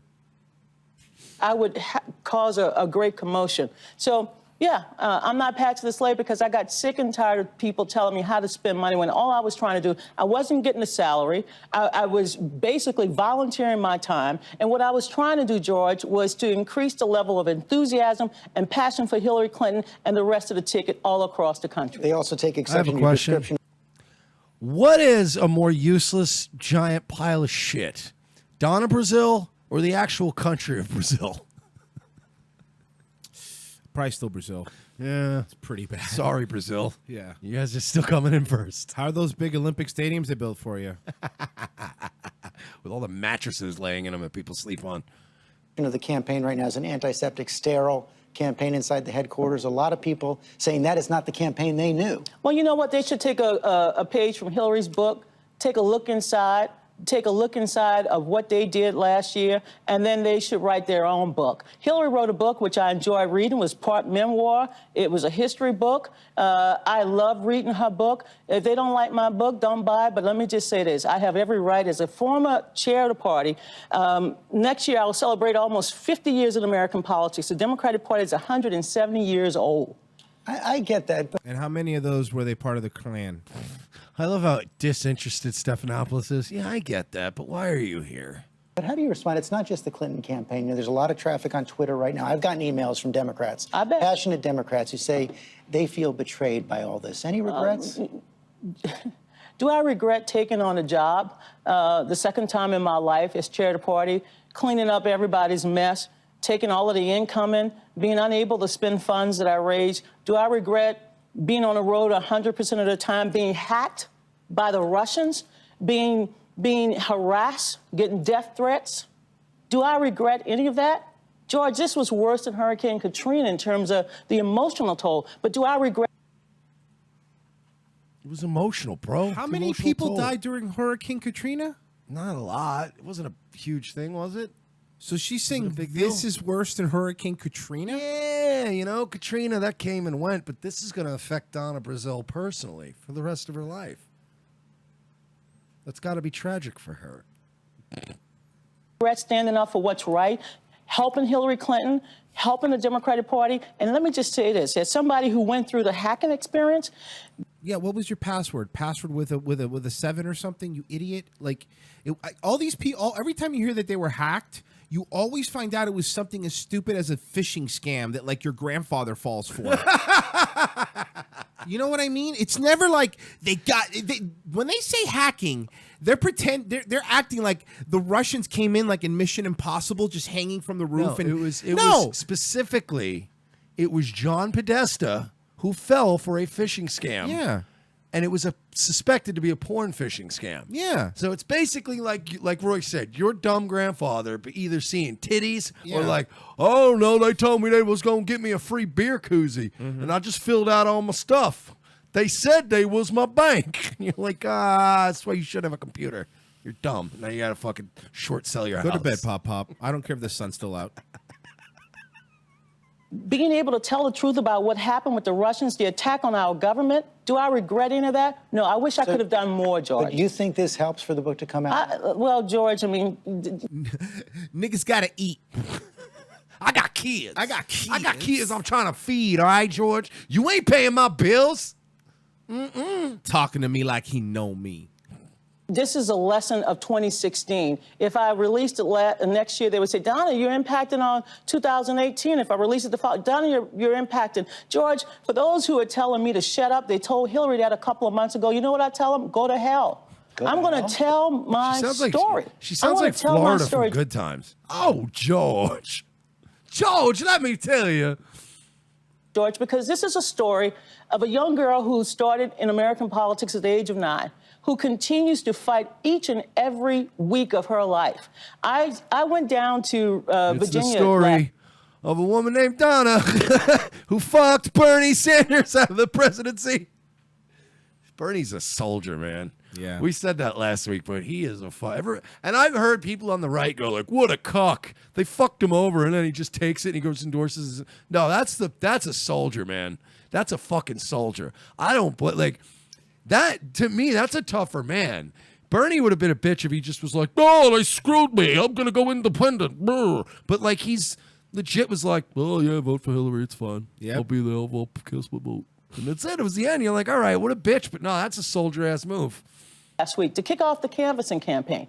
Nobody paid me to do that. Nobody, I'm not on the payroll, George. I care about my country. I care about our democracy. You're on somebody's payroll. And I say go to hell because why am I supposed to be the only person that is unable to tell my story? Now, I've heard a lot of people tell me various things as well, but here's what they don't know. They don't know what it was like to be over at the DNC during this hacking. They don't know what it's like to bury a child. I did, Seth Rich. They don't know what it's like to protect the staff from further harassment. They don't know what it's like. But if the Seth Rich thing was just a robbery, why no do you big deal. keep bringing it up? Yeah. I mean, I Honestly, understand. You're bringing up Seth Rich. It makes it weird. You're bringing him up lately more than Paul Joseph Watson brings him Yeah. up. It's getting weird, Donna. Are you trying to tell us something? Hey, Donna, you trying to drop some breadcrumbs? Okay, go on Twitter at ROTC Media. Don't worry, nobody will see it. Yeah, don't worry about it. Tweet us directly. Because the high command of Brooklyn, the people who were making the decisions. High command of Brooklyn. You have arrived at Brooklyn. Here's the Imperial High Command. They all wear beards and weird, ironic vests and drink IPAs. For the DNC, they didn't come and work with us. They told us to shut up. You think JC and sits on the basically High Council in Brooklyn? Maybe. He would have to. Yeah, he would have He owns to. part of the Barclays Center. Yeah.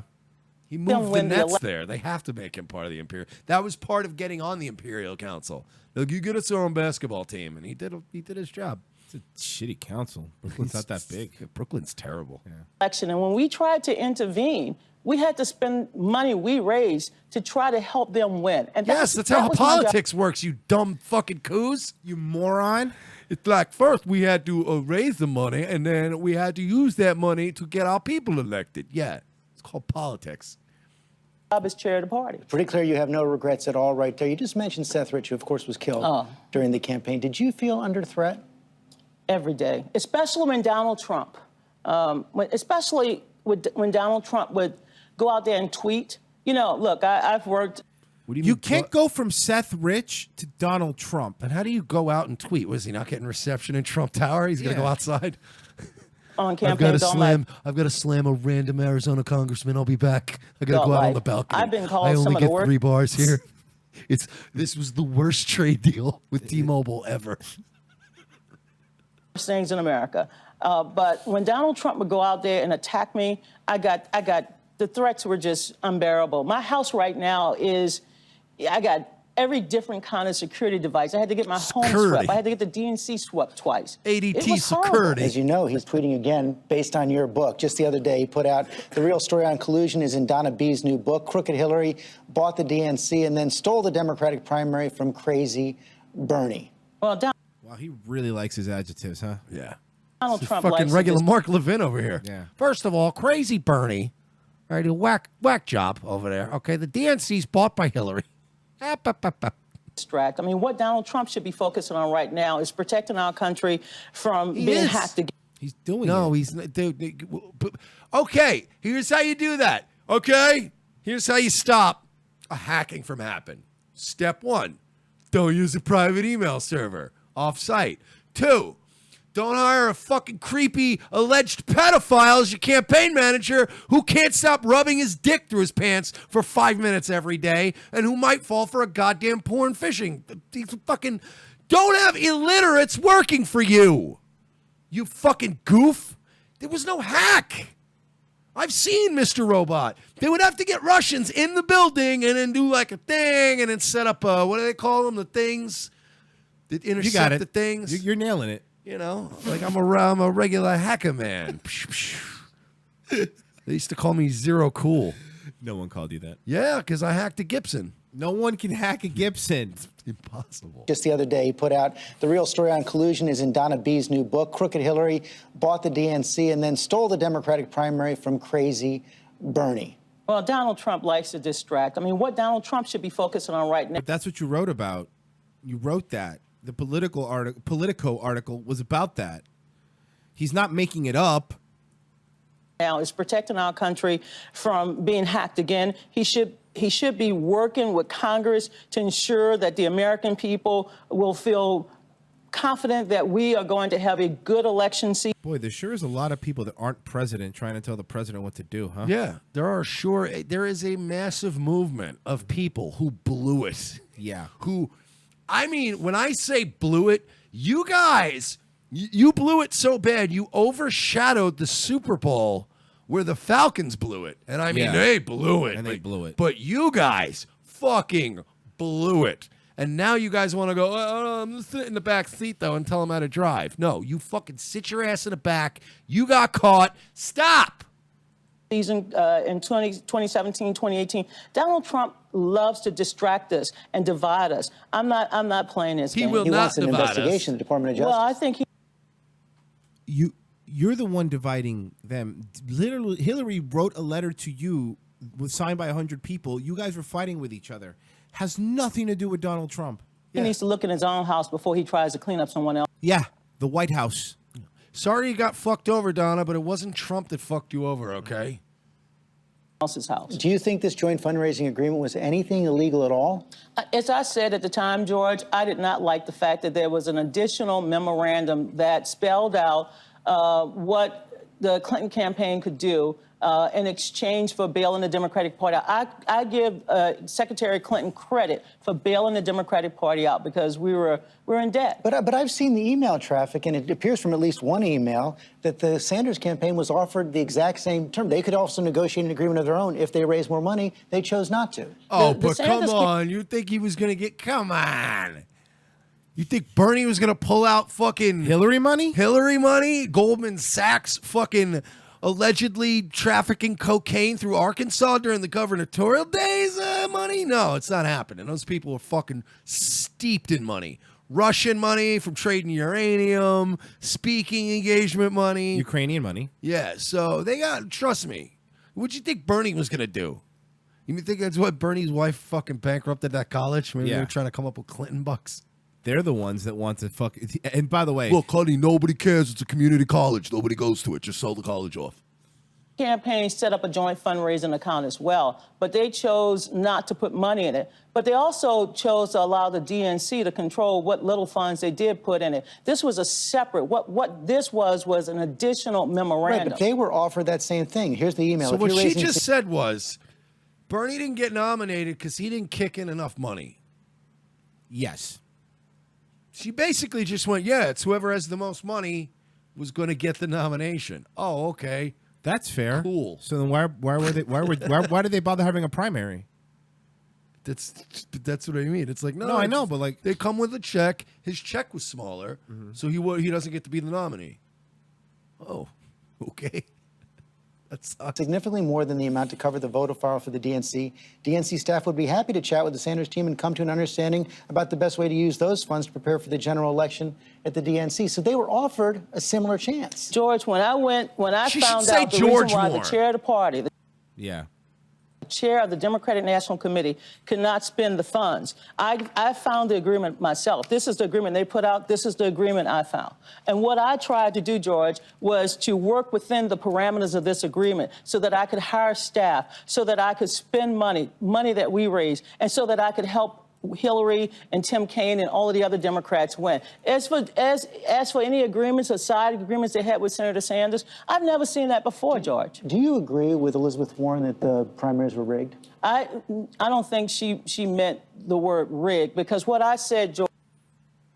It wasn't rigged, it was purchased. You know, you guys, you throw these words around and they're really they really give people the wrong impression. We bought that nomination fair and square. I have a receipt for it, and I will not have people talk down to me about our fucking completely unethical fucking procedures.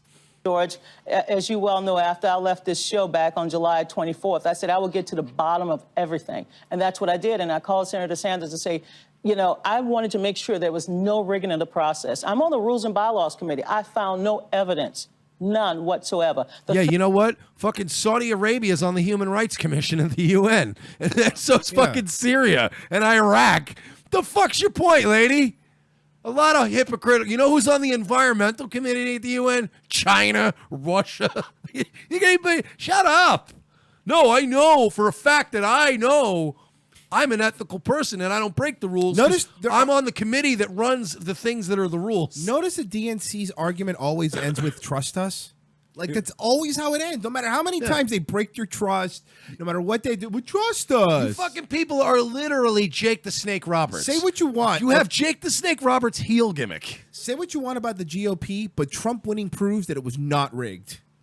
Because there's no way in the world you're telling me he's who they wanted. Dude, the DNC, you're right, though. They're literally like every wrestling storyline from the 80s and 90s that involved Jake the Snake Roberts. It was always him going, nah, man, we're going to team up. Trust me, bro. I got you. And then he would always bite somebody with his snake. Always. And that guy would always be like, no. It's like, how many times are we going to do this, folks?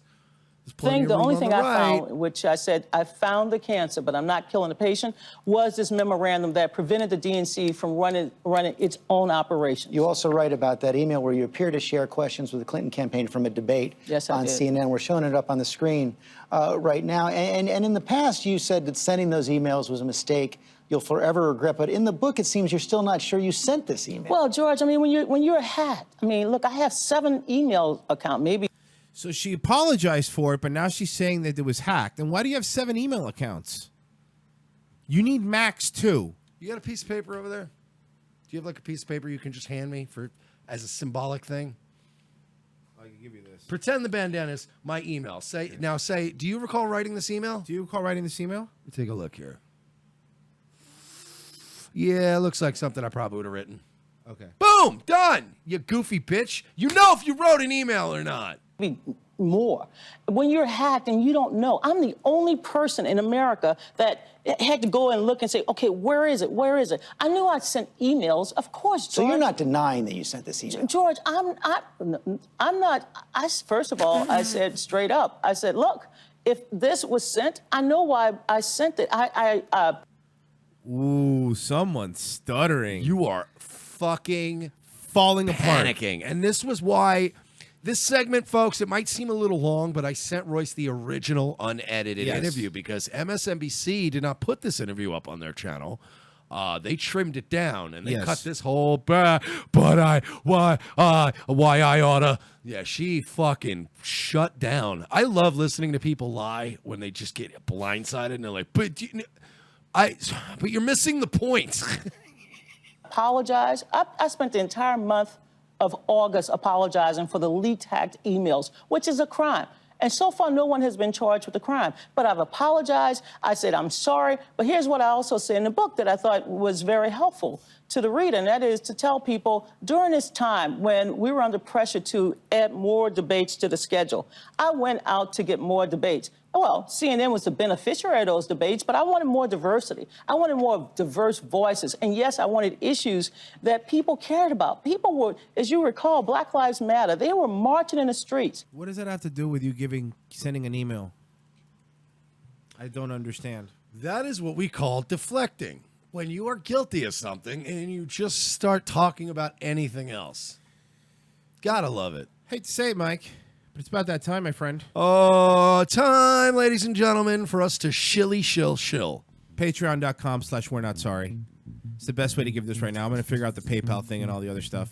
Subscribe to us on iTunes and all the other websites where you can. Rate us and all that stuff. Thanks, guys. We will see you Thursday.